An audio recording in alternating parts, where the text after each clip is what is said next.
I'm quite confident we were selling high. Yeah. Obviously, time will tell. We sold high.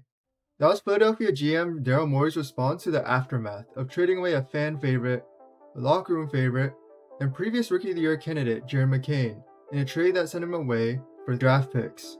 In the just 6 months since the trade has occurred, we already have seen so many ramifications and fallout that this may be the most impactful trade of not just that deadline, but the next 2 years.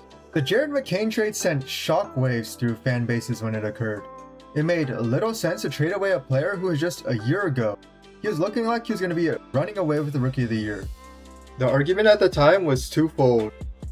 That he would be stuck and not develop behind guys like Tyrese Maxey, VJ Edgecombe, and Quentin Grimes.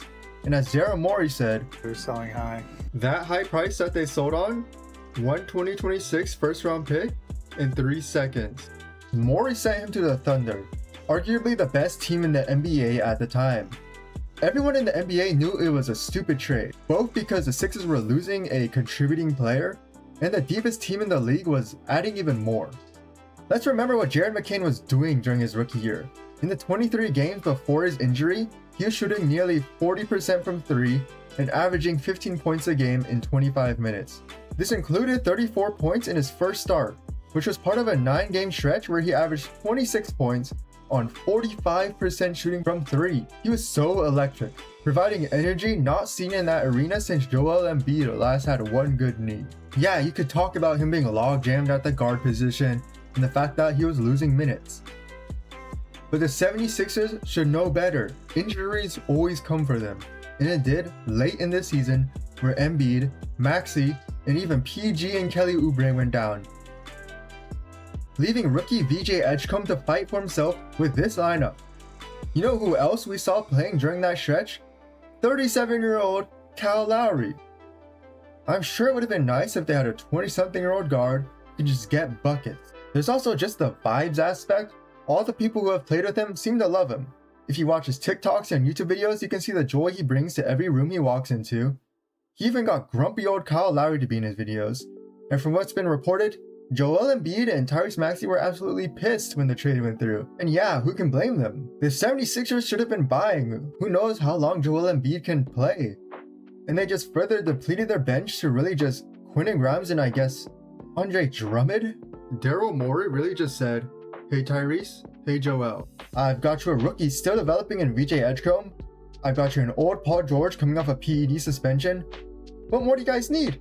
Daryl Morey was looking out for his job, trying to make his owner happy. That trade in conjunction with the one that sent away Eric Gordon meant that the 76ers would stay under the luxury tax.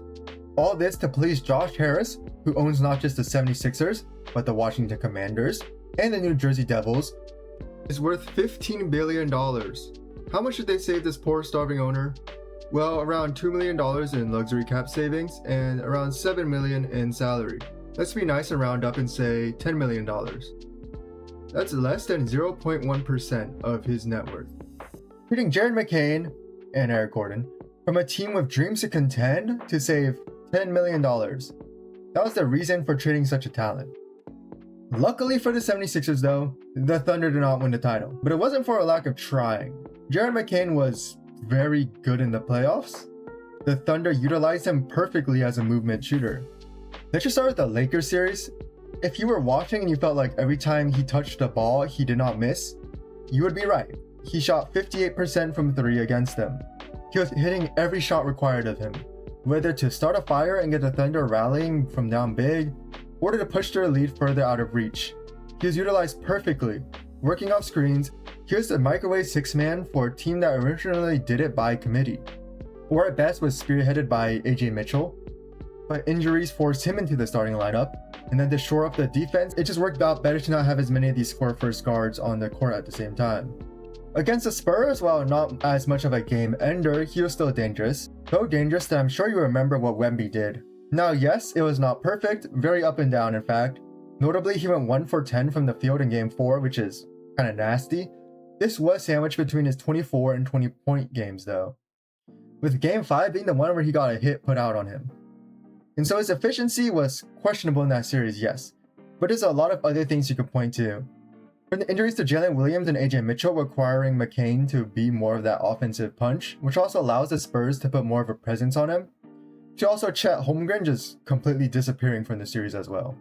And the trade looks even better now that the Thunder have had to make their own cost-cutting decisions by trading bench pieces in Isaiah Joe and Aaron Wiggins, as well as dumping Lou Dort. The rise of McCain, I'm sure, made it significantly easier to part with Wiggins and Joe especially, who were both effective shooters off the bench. Wiggins shot 35% and Joe shot 40% from deep. But in the playoffs, their minutes dwindled significantly from both their regular season results and previous playoff runs. Now McCain just essentially steps in and fills in all those minutes. It'll be just a consolidation alongside guys like, maybe Nikola Topic or a completely healthy AJ Mitchell. And he has been fully embraced by the team and the city, arguably even quicker than in Philly. Multiple members of the team have made frequent appearances in his vlogs, appearing on his cameraman's men's league games, or even hanging out with him at their birthday party. The aura edits, the dances. The Thunder and Jared McCain were just a match made in heaven. He's playing one of the best teams in the league right now, and one that is built very well for the future. It's a role perfectly set out for him, and where he can continue to improve and excel for years to come, unless Sam Presti has another move up his sleeve. Going back to the 76ers, how did this season turn out for them? Surprisingly, not terrible. They played the Celtics in the first round. It should have been easy work for Boston, who were celebrating Jason Tatum's return from his Achilles injury, as well as Joe Mazzulla winning Coach of the Year, and Jaylen Brown, proving he'll be a #1 option and placing top 6 in MVP voting. The Celtics went up 3-1 and the 76ers looked defeated. Then Nick Nurse locked in, the 76ers locked in, and the Celtics looked downright foolish as they blew a 3-1 lead. Now sure, they went out to get murdered by the Knicks in the semis, but who didn't? Then that brings us to the end of the season. Did anything else change? Seems like he sold his job away at a high as well. Now is that, the season is over, and the 76ers regret trading Jared McCain. But could that have changed their lives for the better? Going into the draft, mocks were pointing to them being able to land guys like Koa P or Christian Ack Jr., developmental backup bigs for Joel Embiid. Well, on draft day, who would slip into their hands with the pick they acquired from the trade? LeBaron Philon Jr., a scorer-first guard who got buckets, but was maybe not the most efficient. He was projected from anywhere between the top 10 to pick 19, but there was no chance he was going to slip past pick 19 at all. But he did, and the 76ers got him, falling into what could potentially be a perfect McCain replacement. And now, yes, he slipped, so there are definitely concerns about him as a player, obviously. He looked as advertised in Summer League though. Scored a lot, not very efficient. But that's okay for a developing player who could be a good punch off the bench. July 6th happened, 3 days after the draft. The 76ers' destiny changed. A strange rift grew between the Boston Celtics and the guy that just carried them through the regular season in Jaylen Brown. And they just threw a lob to the 76ers, who cashed it in, trading old and expensive Paul George, 2 firsts and 2 seconds for Jaylen Brown. On that same day, they also signed Dean Wade and Anthony Simons, 2 moves that in the wake of their other high-profile moves have gone under the radar. Both of these moves I loved at the time, and both of these moves are going to be essential in building out the depth of this roster and providing players who just know their roles. Role players. The final domino came into place a couple weeks later, when they would of course go on to sign LeBron James to a minimum contract. And so this now gives them a lineup of LeBron James, Tyrese Maxey, VJ Edgecombe, Jaylen Brown, and Joel Embiid. Now you can point to questions, there's only one ball, and can LeBron really effectively play the point guard position at his age? But just look at the talent in that lineup. LeBron James is signed to a 2-year deal. This could still be his last season, of course, but either way, the 76ers should be good to strongly contend for at least the next 2. All of this after the Jared McCain trade. After the firing of Daryl Morey. In what felt like was overnight, the 76ers went from a joke of a team who traded away a rising star to becoming a finals contender. It has changed the landscape of the Eastern Conference, of the NBA, creating a new true powerhouse.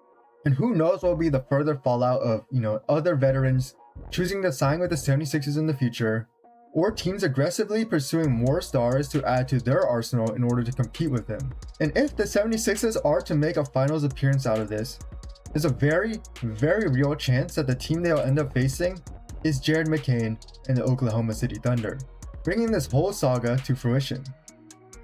So at the end of the day, the only one who loses is the man who sold high, in Daryl Morey.